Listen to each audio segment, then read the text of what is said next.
Hi, welcome to this video today, which is all about some legendary investors called the Fischer brothers. They were around the same time as Jesse Livermore. Most traders know Jesse Livermore. He's seen as one of the world's great speculators. However, the Fischers were far better at speculating than Livermore. And I'm going to go through their history here and basically what we can learn from them as Forex traders.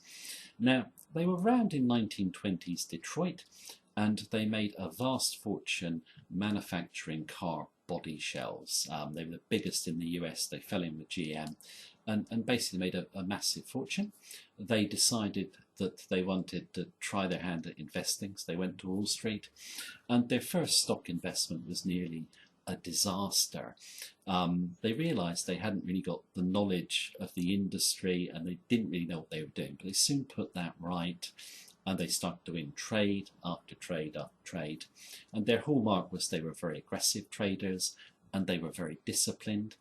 And they would have an objective for where they wanted the stock to go, and they'd be out early. It could run on, quite a long way from where they got out, but they had set objectives, put the money in the bank, and they managed their portfolio overall, not just the individual positions, but they kept an eye on overall risk of the account.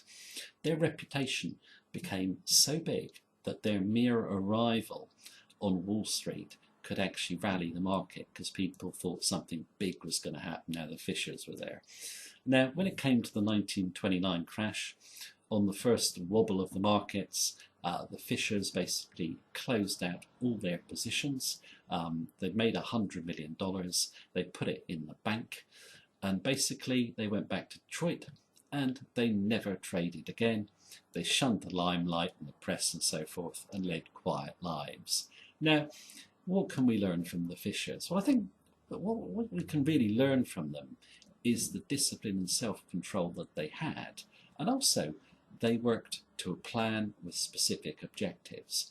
Now, in terms of individual trades, how many traders, when they've got a profit, want to hang on too long and then see that profit turn around into a loss?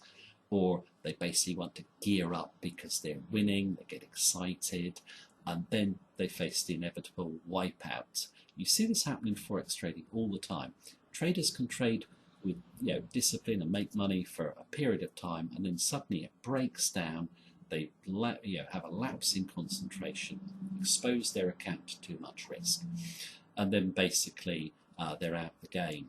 So I think it's working to a plan, but being happy with what you've got in terms of if you've reached your objective, there's nothing wrong with coming out the market early. Okay, if you hung on, you could have made more, but that isn't the issue. You banked what you want to, and then you keep going with your plan. That's what the Fischers did. Also, I think Forex traders, when they're losing, they will very often be losing on all the positions in their portfolio, and that is basically a warning sign. It's probably going to be best off to shut down before that loss gets too big. You see it happen very often.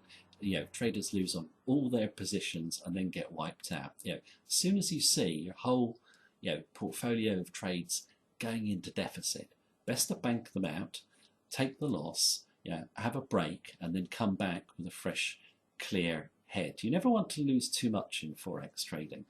Money management is obviously the key to trading success. And I think the Fischers illustrated that perfectly.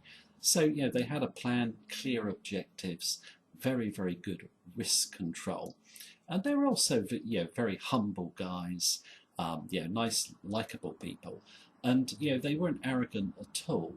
So I think that is always the hallmark of great people and traders. You must be humble. You must respect the market in particular. The market is all powerful, and that's what the Fischers did. And I was saying earlier on, Jesse Livermore, seen as one of the greatest speculators, but he was mentally flawed and actually ended up losing all the money he'd made.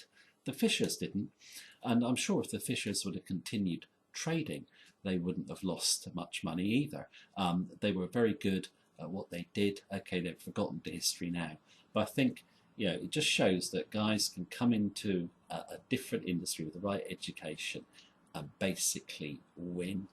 And I just kind of like that story, and it's they're forgotten the history now, But I think there is a lot to learn from the Fischers in terms of mental self-control, and you always need to be on guard and never ever drop your discipline and your self-control.